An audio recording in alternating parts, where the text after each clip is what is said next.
Luces de Bohemia, por Ramón María del Valle Inclán. Argumento.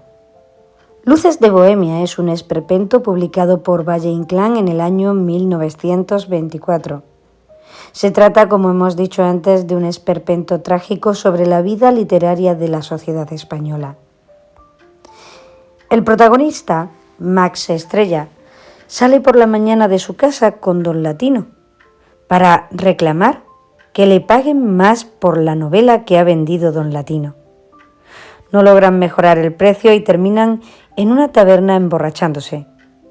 Horas más tarde, la policía lo encuentra por la calle metiendo escándalo con un grupo de jóvenes modernistas, por lo que es conducido a la cárcel, donde tiene que pasar la noche. Consigue salir de la cárcel gracias a la intervención de un redactor en jefe del periódico El Popular. Al salir, va a ver al ministro de Gobernación, antiguo compañero de estudios, con el fin de pedirle satisfacción por lo que le ha ocurrido. El ministro promete darle un dinero cada mes, pero no le da satisfacción. De ahí marcha a un café donde invita a cenar a don Latino y a Rubén Darío. Ya camino a su casa, tiene una visión de la muerte y a la mañana siguiente lo encuentran muerto unas vecinas. El esperpento concluye con el entierro de Max y como don Latino se emborracha en una taberna. Todo el esperpento tiene por fin destacar la decadencia y la imposibilidad de la vida literaria en la sociedad española. Valle Inclán ironiza, satiriza y estiliza grotescamente la realidad. Temática. La obra tiene como tema la crítica que hace Valle Inclán de una sociedad, la española, en la que no hay lugar para el genio ni el trabajador. Solo puede prosperar en esta sociedad la canalla y la infamia. Valle Inclán pone de manifiesto la decadencia de España y los españoles, que son vistos desde fuera por un esperpento. Personajes. Los personajes principales de la obra son Max Estrella y don Latino, de Hispalis, aunque aparecen otros muchos personajes. Max Estrella es un poeta frustrado que se ha quedado ciego. Su obra no tiene éxito y por este motivo no gana lo suficiente para comer. Resulta trágico que, siendo ciego, sea el único personaje que ve la realidad, una realidad que expresa definiendo el esperpento. Es un personaje trágico, zarandeado por el autor. Vive en una sociedad insensible a la obra literaria, no solo suya, sino también a la de otros. Su esposa y su hija son más realistas que él, viven en la realidad y comprenden que no solo de arte vive el hombre. Pasan bastantes aprietos y al final, cuando muere el padre, se suicida. Don Latino es un asiduo acompañante de Max. Se aprovecha de su generosidad, pero al final de la obra es el único que ha comprendido que el mundo es una farsa, un esperpento.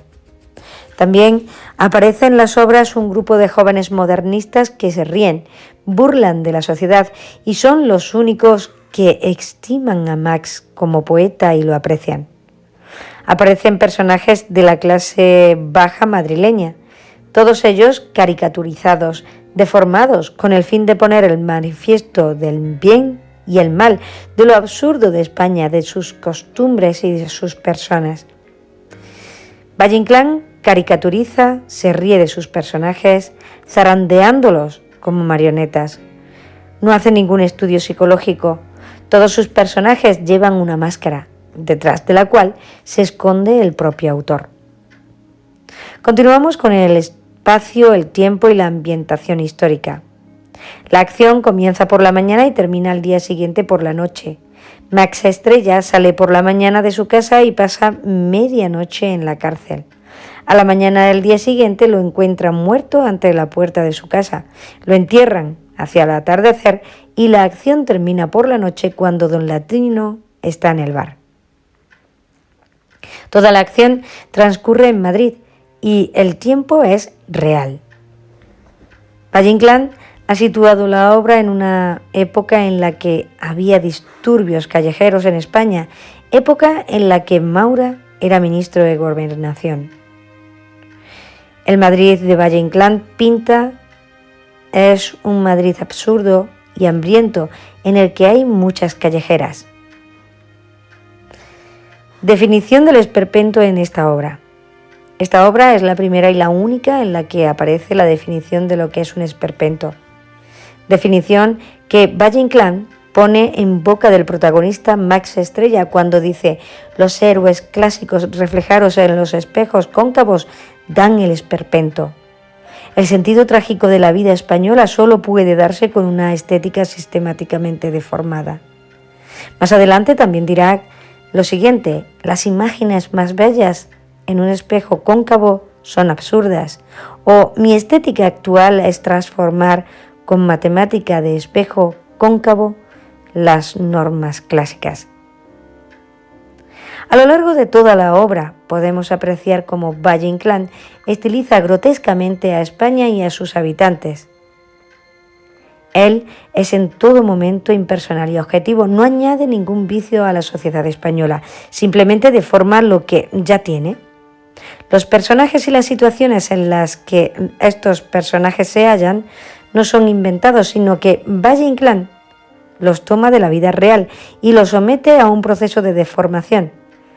Valle, al deformarlos, les ha hecho esperpénticos, estilizándolos grotescamente, caricaturescamente, ha convertido a los personajes en fantoches zandareados por el autor, para quien España y los españoles no son más que un esperpento, la gran caricatura de Europa. Como dice en la obra, España es una deformación grotesca de la civilización europea. Los personajes no tienen caracterización psicológica, ni tienen vida, son personajes simbólicos. Max Estrella es un poeta frustrado, una caricatura. No lo reconocen como poeta las personas eruditas de la academia. Todos los personajes son personajes trágicos que se hallan en situaciones burlescas, caricaturescas, por lo que pasan de ser personajes trágicos a ser personajes esperpénticos. Toda la obra es una gran caricatura de la vida literaria e intelectual de España, en la que Valle Inclán se está riendo. Está jugando con los personajes que arrastran una vida grotesca y carente de sentido. Léxico. Desde el punto de vista del léxico destacan tres aspectos. El primero es el empleo de palabras típicas del vocabulario madrileño. El segundo es el calí, así como tal cual. Y el tercero es la adecuación del léxico a la realidad. Del léxico madrileño podemos, por ejemplo, destacar apoquinar, que es pagar, melopea, que es borrachera, beata, que es dinero, ahuecar, que es marcharse, despachar, que es echar a alguien, cate, que es golpe, recalar, que es parar o frecuentar un lugar, recuelo, que es recocido, camelar, que es hacerse con algo o conseguir algo, curda, que es borracho, guindilla, que es un polizonte, perra es una moneda, roñas son los avaros, los roñosos, cuadrar es ocurrir, dilustrado viene de la palabra ilustrado y seña, que es señora. Del léxico calé podemos sacar mulé, dar mulé, que significa asesinar o matar, parné, que es dinero, chanelar, que es entender o hablar, cañí, que es gitano, y gacho, que es hombre. Adecuación del léxico a la realidad. Valle Inclán deja hablar a cada uno de sus personajes con un lenguaje adecuado a sus circunstancias, su condición y su momento. La florista entonces utiliza un vocabulario propio de la clase baja madrileña.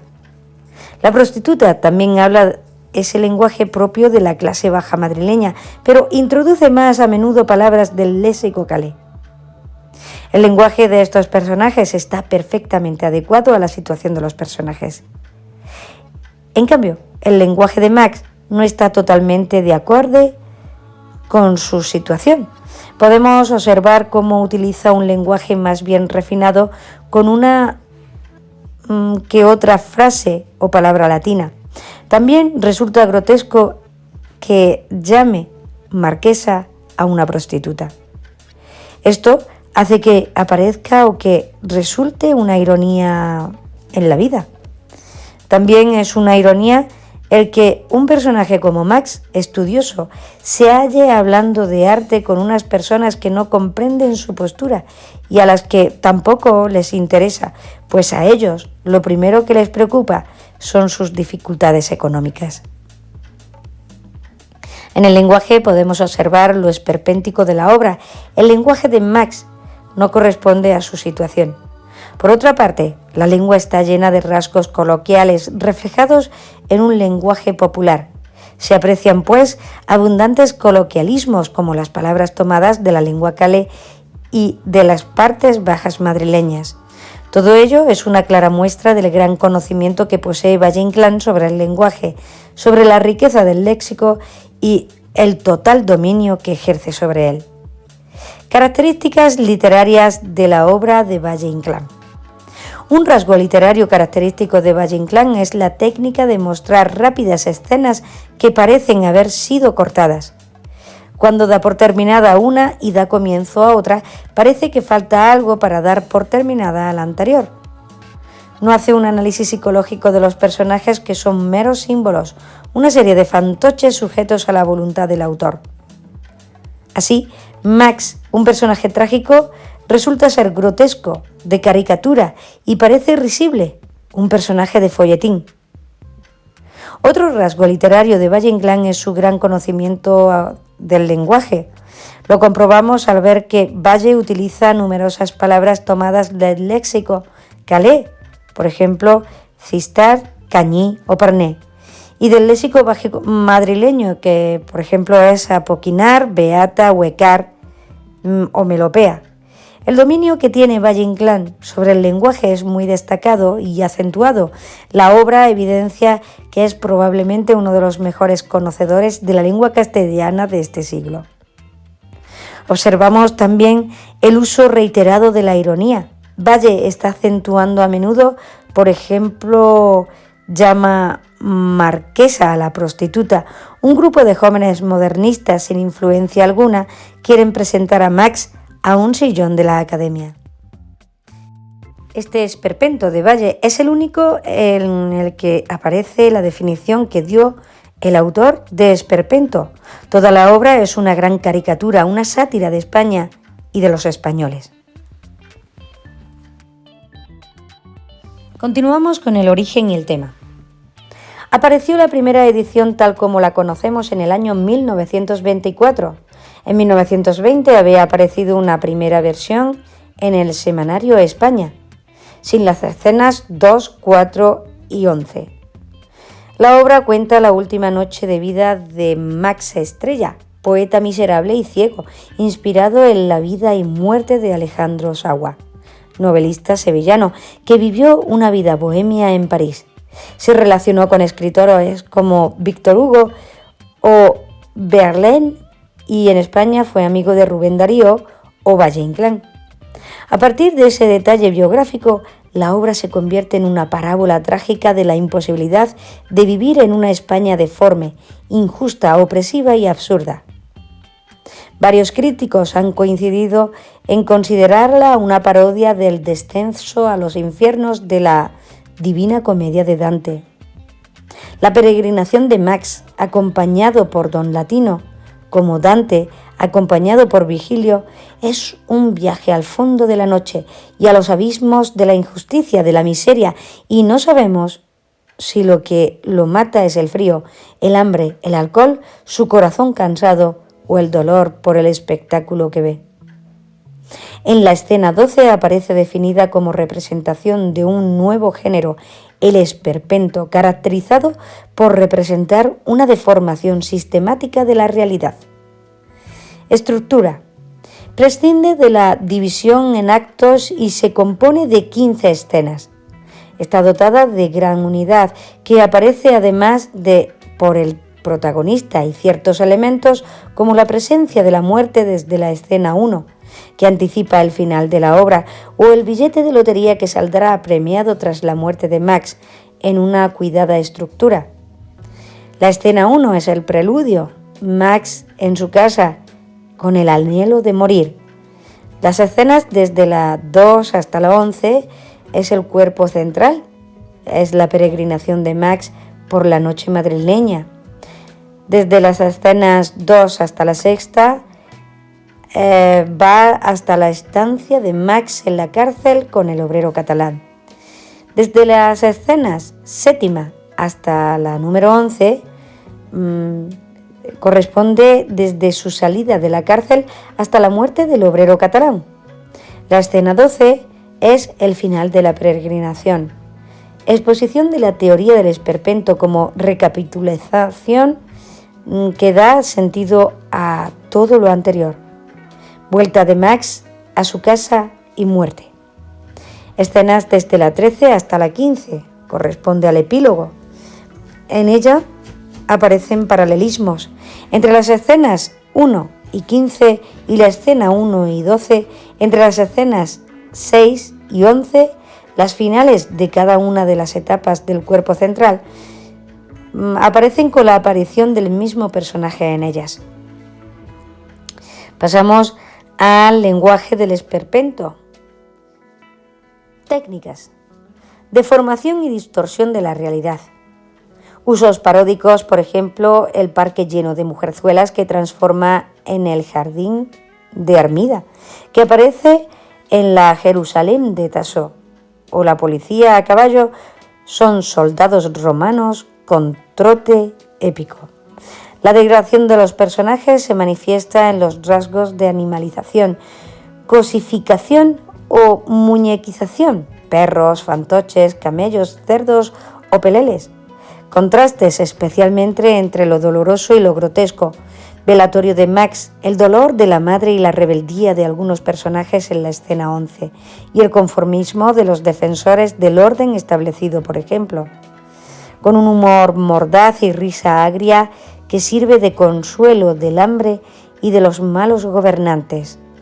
Dinamismo cercano al lenguaje cinematográfico con movilidad escénica y espacio itinerante.